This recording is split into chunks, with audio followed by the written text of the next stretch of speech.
Siapa yang mencari, dia akan menemukan. Siapa yang menunggu, kelak dia akan ditunggu. Dan jika kau tanyakan siapa orang yang mencari Nabi Muhammad paling lama dan menunggu beliau bertahun lamanya, inilah dia orangnya. Namanya Salman. Lahir di Persia, di Isfahan, sebuah desa yang semua warganya menyembah api. Dari keluarga taat beragama yang bahkan api sesembahan tak pernah padam ratusan tahun ada di dalam rumah mereka. Sebab ayahnya adalah seorang kepala suku.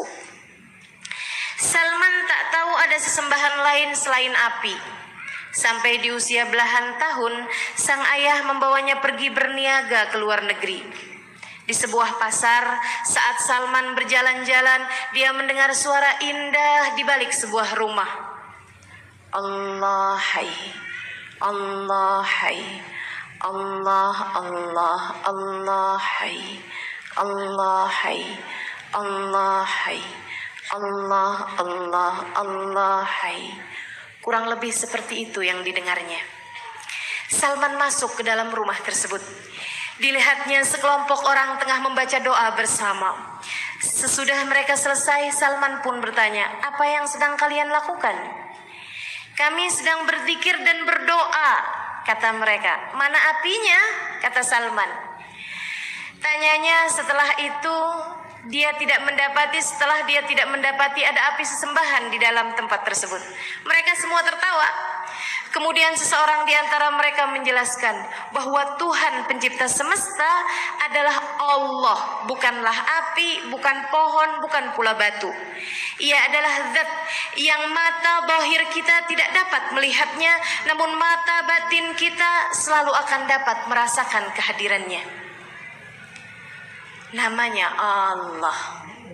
Kita tahu namanya sebab Allah telah mengutus seorang nabi yang menyampaikan agama, yaitu Isa putra Maryam, sang perawan. Salman masih mendengarkan keterangan yang masuk di dalam akal sehatnya, sampai dia lihat sang ayah dengan penuh kemarahan menarik tangannya, mengeluarkan ia dari rumah tersebut. Salman tak mengerti mengapa ayahnya marah besar, bahkan sampai tak diizinkannya keluar rumah sesudah hari itu. Rupa-rupanya sang ayah khawatir jika Salman keluar dari penyembahan api, apa yang akan dia sampaikan kepada umatnya nanti. Maka meski Salman tahu bahwa agama ayahnya bukanlah agama yang benar, Salman tetap berusaha untuk menenangkan keadaan. Dia berpura-pura tetap menyembah api sambil menabung dan menyisihkan uang setiap hari untuk bekal dia kabur dari rumah suatu hari nanti. Kebenaran harus dicari. Jika tak kau dapati di dalam rumahmu kebenaran itu sendiri, kau harus keluar untuk mencarinya. Hidup hanya sekali, jangan mau berisi kebatilan dan kesalahan. Begitu ucap Salman kepada dirinya setiap kali.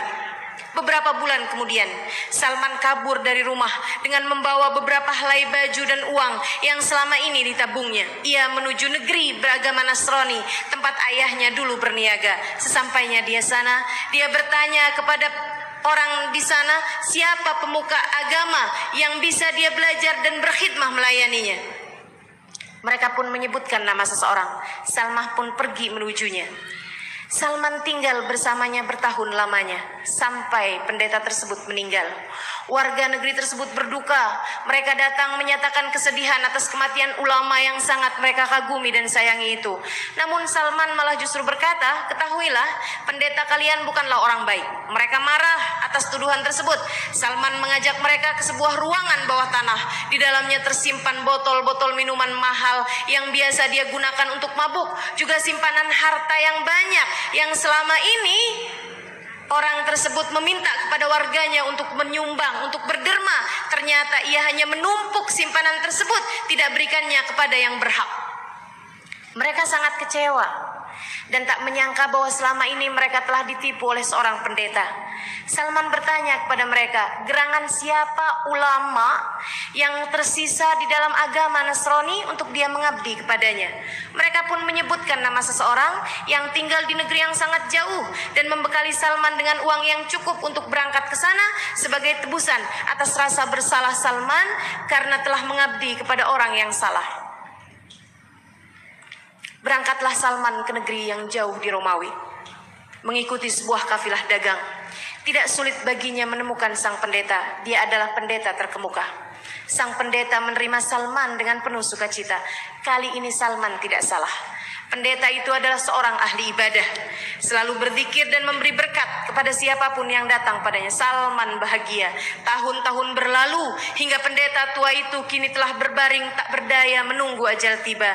Salman berduka di sampingnya. Pendeta tersebut menggenggam tangan Salman yang selama ini telah melayaninya seperti pelayanan seorang anak kepada ayahnya. Ia berkata, "Salman anakku, aku rasa kematian akan segera menghampiriku. Apabila aku mati nanti, pergilah bertemu dengan Fulan bin Fulan di negeri Fulan. Sampaikan salamku padanya, berkhidmahlah kamu kepadanya. Dia adalah ulama Nasrani yang tersisa di zaman sekarang ini." Beberapa hari kemudian pendeta tersebut wafat. Tak lama berselang Salman pun berangkat pergi menempuh perjalanan berhari-hari, mengikuti kafilah dagang hingga sampai di negeri yang disebutkan sang pendeta. Salman kembali melayani sang pendeta hingga pendeta ketiga ini pun wafat juga. Berganti ke pendeta yang keempat sesuai dengan wasiat sang pendeta yang ketiga, hingga sang pendeta itu pun berbaring sakit menjemput ajal. Salman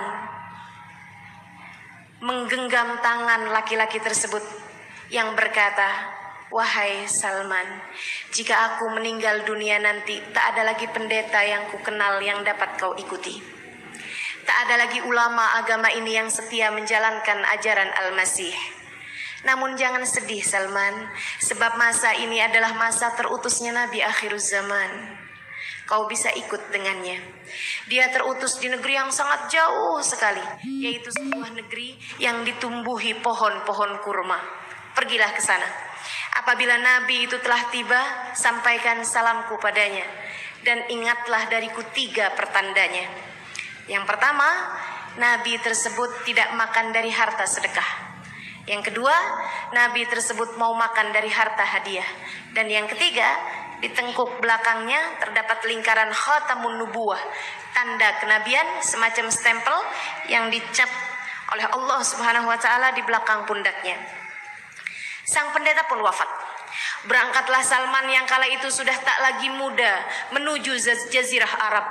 Berminggu-minggu ia selusuri perjalanan dari kafilah dagang menuju kafilah dagang yang lain. Uangnya sudah tak lagi tersisa, namun negeri dengan pohon kurma belum juga ia dapati. Sebuah kafilah dagang akan bergerak menuju Yathrib. Akan tetapi Salman sudah tidak lagi memiliki uang tersisa. Salman bertanya kemudian kepada seseorang di dalam kafilah tersebut, "Adakah Yathrib memiliki pohon kurma?" Mereka mengatakan, "Tentu saja, di sana tak ada pohon lain selain kurma." Salman pun kemudian berkata, "Bawa aku ke sana. Sesampainya di sana, juallah aku sehingga kalian mendapatkan uang tersebut sebagai bayaran atas kalian memberangkatkan aku ke sana." Salman rela menjual dirinya demi berjumpa dengan sang Nabi kita. Berhari-hari Salman mengarungi gurun, membelah lembah dan mendaki bukit, hingga ketika dilihatnya pohon kurma berjajar di kejauhan, ia bersorak bahagia. Perjumpaan dengan sang Nabi dirasa sudah di depan mata. Meski untuk itu Salman harus dijual sebagai budak. Dan kali ini ketika tiba di pasar Yathrib, nasib baik tidak sedang berpihak kepadanya. Salman terjual kepada seorang Yahudi berhati keji. Hari-hari penuh ibadah dan zikir berakhir sudah. Kini berganti dengan pekerjaan menjaga pohon kurma tanpa henti. Salman diperlakukan bak mesin oleh sang majikan. Menanam, menyiram, membungkus pohon kurma hingga menanennya adalah pekerjaan berat yang tidak pernah Salman sangka akan dialami dalam hidupnya. Setiap kali ia menyerah dan berputus asa. Bayang-bayang tentang akan datangnya Nabi akhiruz zaman menghiburnya, membangkitkan semangatnya untuk menanti perjumpaan yang indah. Setiap kali Salman berputus asa, ia hibur dirinya, tunggulah, tunggulah. Sepertinya Nabi itu akan segera datang, tunggulah, tunggulah. Namun Nabi yang ditunggunya tak juga tiba. Dia bahkan tak mendengar berita apapun di dalam kebun kurmanya itu. Puluhan sabit berganti purnama hingga dirasakan badannya semakin merentak, dan kini ia berusia hampir 60 tahun kala itu. Duhai, adakah waktu tersisa mempertemukanku denganmu ya Rasulullah?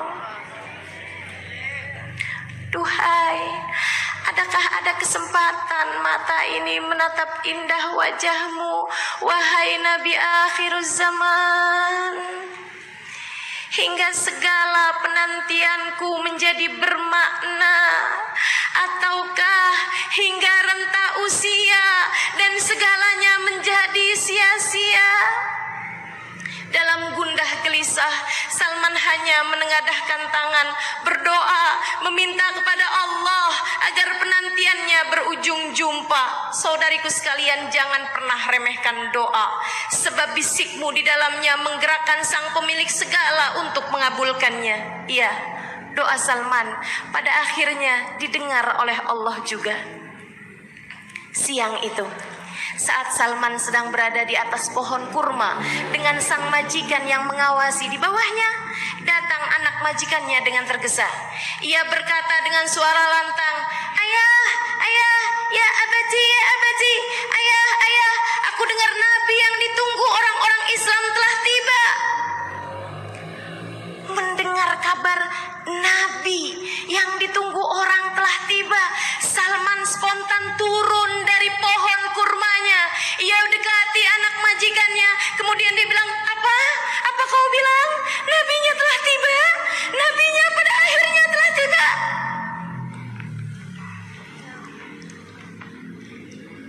Anak itu pun segera disuruh keluar oleh ayahnya agar tidak mengganggu pekerjaan sang budak. Dan Salman diperintahkan untuk naik kembali ke atas pohon kurmanya. Dari atas pohon kurma, Salman mendengar suara anak sambil keluar berkata, "Ayah, aku dengar nabinya di rumah Abu Ayyub Al-Ansari." Dari atas pohon kurma, senyum Salman tak tertahankan lagi. Malam itu, ketika semua pekerjaan telah usai, Salman mandi dan berdandan. Dipakainya satu-satunya pakaian layak pakai yang ia simpan dari sejak ia datang. Salman mandi dan berdandan. Dipakainya satu-satunya pakaian layak pakai yang telah sekian lama ia simpan untuk perjumpaannya dengan Nabi akhiruz zaman. Dirapikannya jenggot dan kumisnya yang sudah tidak terurus dan kini sudah berwarna tak lagi hitam. Jantungnya sedari siang tadi berdetak kencang. Senyum di wajah Salman tak bisa hilang. Duhai, penantian ini akhirnya berjumpa ujungnya. Malam ini aku akan segera berjumpa dengannya.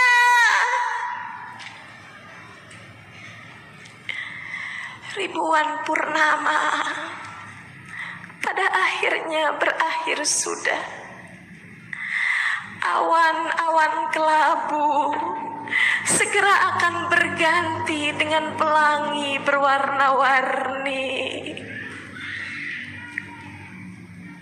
Salman malam hari itu harus memastikan satu dari 3 pertanda yang ia dengar dari sang pendeta. Nabi tidak makan dari harta sedekah.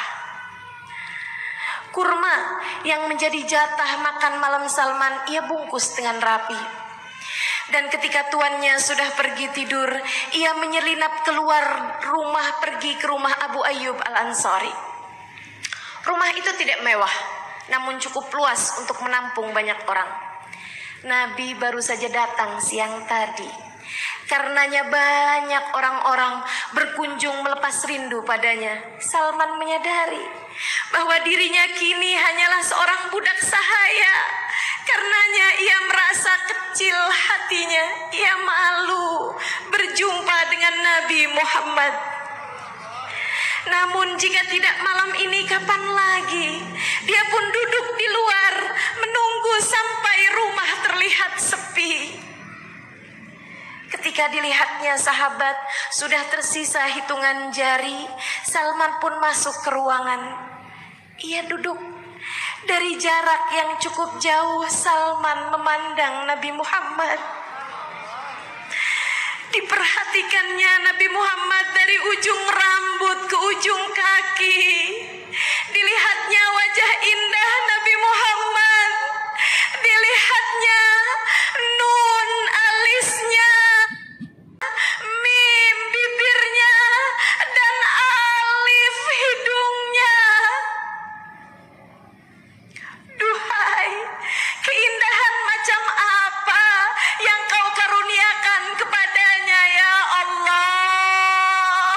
Wajahnya tampan rupawan, gerak tubuhnya mempesona, dan senyumnya ya Allah, tak pernah kulihat senyuman lebih indah darinya.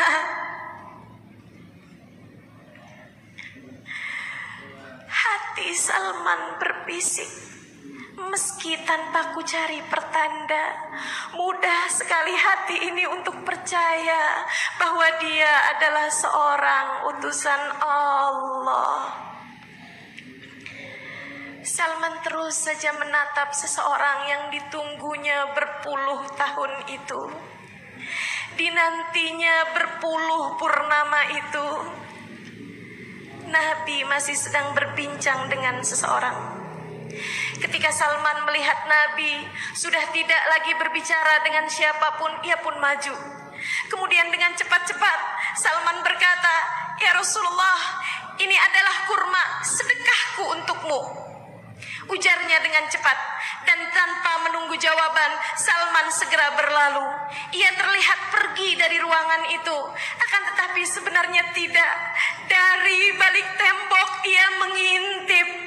Dari balik tembok ia melihat gerangan adakah Nabi akhir zaman akan makan dari sedekah, sebab disampaikan bahwa Nabi itu tak akan pernah makan dari sedekah orang. Dilihatnya Nabi memanggil sahabat-sahabatnya, dan beliau meminta mereka untuk makan kurma itu, sementara beliau tidak sama sekali menyentuhnya. Dari balik dinding, Salman kembali tersenyum puas. Satu pertanda telah benar adanya. Ia pun pulang ke rumah majikannya. Esoknya Salman bekerja dengan penuh semangat. Jatah makan siang berupa buah-buah kurma hanya ia makan sebagiannya, dipilihnya. Kurma-kurma yang terbaik disisihkannya sebagai hadiah untuk sang Nabi. Malam itu, sesudah sang majikan tidur, Salman kembali menuju Abu Ayyub Al-Ansari. "Ini adalah kurma hadiah untukmu ya Rasulullah," ucapnya dengan malu-malu. "Hadiah untukmu ya Rasulullah." Nabi tersenyum, kemudian berkata padanya, "Jazakallah khair, jazakallah khair." "Terima kasih, semoga Allah membalas kebaikanmu," kata Nabi. Salman kembali menuju ke dinding yang kemarin. Dari sana ia melihat Nabi memanggil sahabat-sahabatnya. "Mengapa ia memanggil mereka?" bisik Salman dalam hati. "Bukankah pertanda kedua adalah dia makan dari hadiah? Dada Salman bergemuruh dengan pertanyaan dan dia menunggu jawabannya dengan tak sabar. Dilihatnya beberapa sahabat Nabi berdatangan. Nabi mempersilahkan mereka makan dari kurma hadiah itu. Lantas beliau sendiri mengambil 1-2 kurma darinya, ikut makan dari hadiah tersebut. Senyum Salman kembali mengembang. Lantas ia pun pulang dengan bahagia. Pertanda kedua benar sudah, ia mau makan dari hadiah. Malam berikutnya, Salman datang kembali ke rumah Abu Ayyub untuk memastikan tanda ketiga. Ada khatamun nubuwah, tanda kenabian berupa lingkaran kecil seperti hasil stempel melekat di antara 2 bahu Rasulullah, tepat di bawah leher belakang beliau sallallahu alaihi wasallam. Salman masuk ke rumah Abu Ayyub, duduk di tempat duduknya yang biasa. Dilihatnya Rasulullah tengah berbincang dengan seseorang. Salman berdiri mencari posisi yang membuatnya dapat melihat arah belakang Nabi Muhammad. Namun meski kini Rasul membelakanginya, khatamun nubuwah tetap tidak terlihat karena tertutup baju Nabi Muhammad. Salman terus mencari cara agar dapat melihat khatamun nubuwah tersebut, namun ia tak berhasil juga. Akhirnya ia pun memilih untuk duduk di tempat semula, menunggu entah apa yang terjadi. Saat itulah tiba-tiba Nabi kemudian berdiri. Seolah mengetahui apa yang diinginkan Salman, Nabi bangun dari tempat duduknya menuju ke arah Salman. Nabi terus mendekati Salman. Salman tegang, Salman gugup. Dan ketika jarak Nabi Muhammad sudah hanya tersisa beberapa kaki saja, ketika jarak Nabi Muhammad dengan Salman sudah sangat dekat, Nabi kemudian berbalik arah sehingga ia berada tepat di hadapan Salman. Pada saat itulah ketika Salman tepat melihat ke arah leher belakang Nabi, Nabi kemudian menarik bajunya hingga terlihat jelas khatamun nubuwah di bawah leher Nabi kita Muhammad sallallahu alaihi wasallam. Salman tak sadarkan diri, ia spontan berdiri. Salman dengan gerak refleksnya, ia tak sadar lagi apa yang terjadi.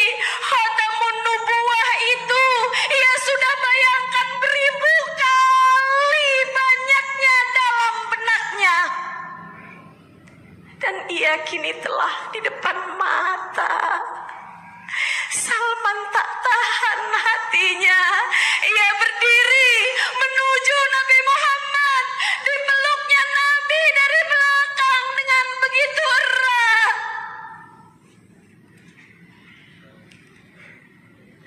Salman memeluk Nabi Muhammad sallallahu alaihi wasallam.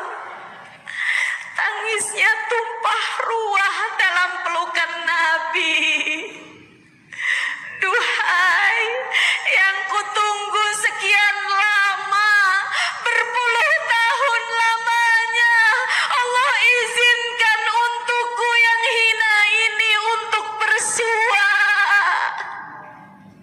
Wahai Nabi akhir zaman, wahai Nabi akhir zaman.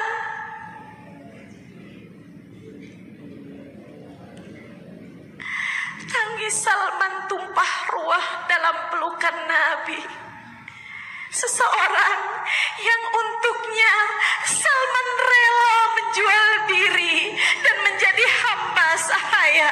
Seseorang yang ia tunggu ratusan purnama, namun kini dalam pelukan Nabi semua lelahnya telah berganti, semua dukanya telah sirna, semua air matanya berbalas dengan bahagia.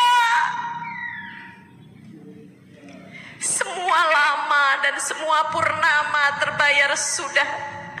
Mendapati Nabi Muhammad dalam pelukan adalah hal terindah yang Allah persembahkan bagi hidup Salman.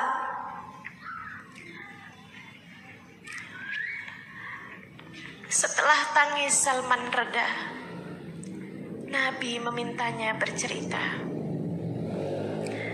tentang kisah hidupnya. Malam itu adalah batas akhir sebuah warna kelabu bagi langit hidup Salman.